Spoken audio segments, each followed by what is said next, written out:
ओम नमः शिवाय। ओम नमः शिवाय। ओम नमः शिवाय। भक्तों, उसी समय महापराक्रमी तारकासुर से अत्यंत पीड़ित इंद्र आदि देवताओं तथा मुनियों ने उन रुद्र के साथ भगवती काली का काम भाव से योग कराने के लिए ब्रह्मा जी की आज्ञा से कामदेव को आदरपूर्वक वहां भेजा।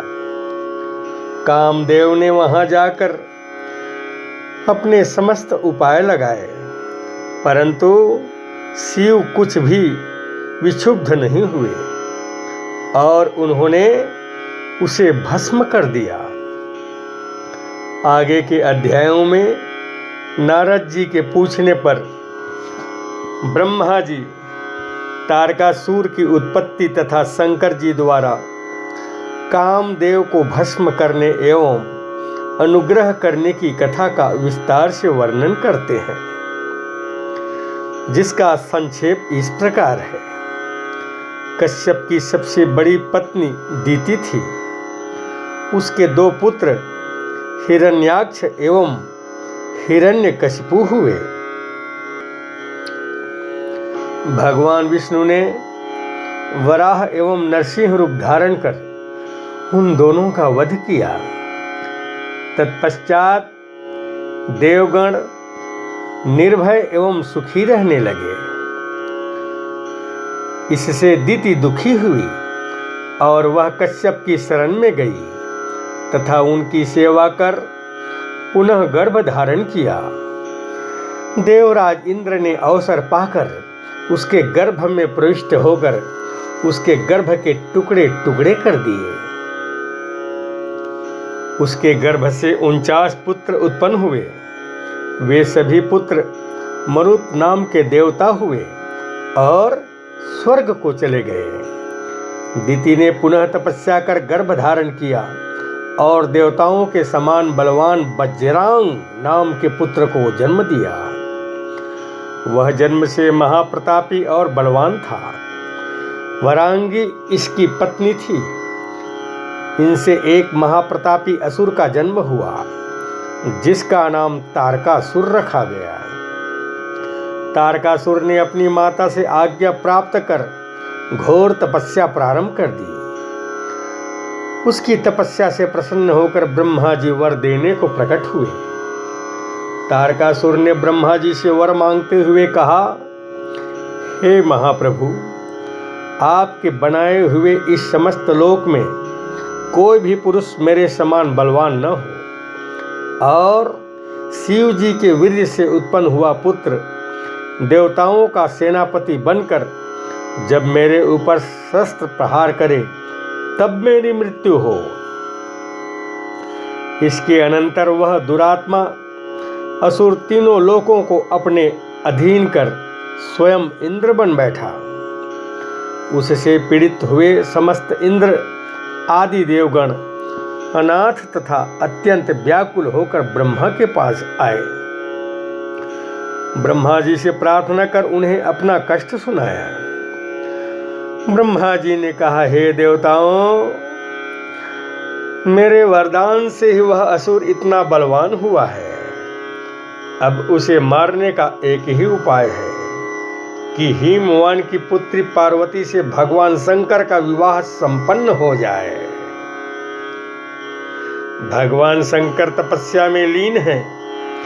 किसी प्रकार उनकी तपस्या भंग हो जाए एवं वे सकाम होकर शिवा की अभिलाषा करें, ऐसा उपाय करना चाहिए। भक्तों, तारकासुर से अत्यंत पीड़ित हुए इंद्र ने कामदेव का स्मरण तथा उससे मित्रवत निवेदन किया, हे काम, इस प्रकार का उपाय करना चाहिए जिससे कि चित्त को वश में रखने वाले शिव की अभिरुचि पार्वती में हो जाए। कामदेव ने इंद्र के वचन को स्वीकार करते हुए उन्हें पूरी तरह आश्वस्त किया। इसके बाद वह अपनी पत्नी रति तथा मित्र बसंत को साथ लेकर शिव जी के पास पहुंच गया। कामदेव ने भगवान शंकर पर अपने सभी अमोघ अस्त्रों का प्रयोग किया, परंतु भगवान शिव पर उसके अस्त्रों का कोई प्रभाव नहीं पड़ा और उनके ललाट के मध्य भाग में स्थित तीसरे नेत्र से क्रोधाग्नि प्रकट हुई, जिससे कामदेव जलकर भस्म हो गया। भक्तों, कामदेव के भस्म हो जाने पर रति अत्यंत दुखित होकर विलाप करने लगी। रति का दुख देखकर देवतागण भगवान शिव से अत्यंत कातर होकर उसका दुख दूर करने की प्रार्थना करने लगे। देवताओं की प्रार्थना से प्रसन्न होकर शिव जी ने वरदान देते हुए कहा, रति का शक्तिशाली पति तभी तक अनंग रहेगा जब तक श्री कृष्ण का धरती पर अवतार नहीं हो जाता।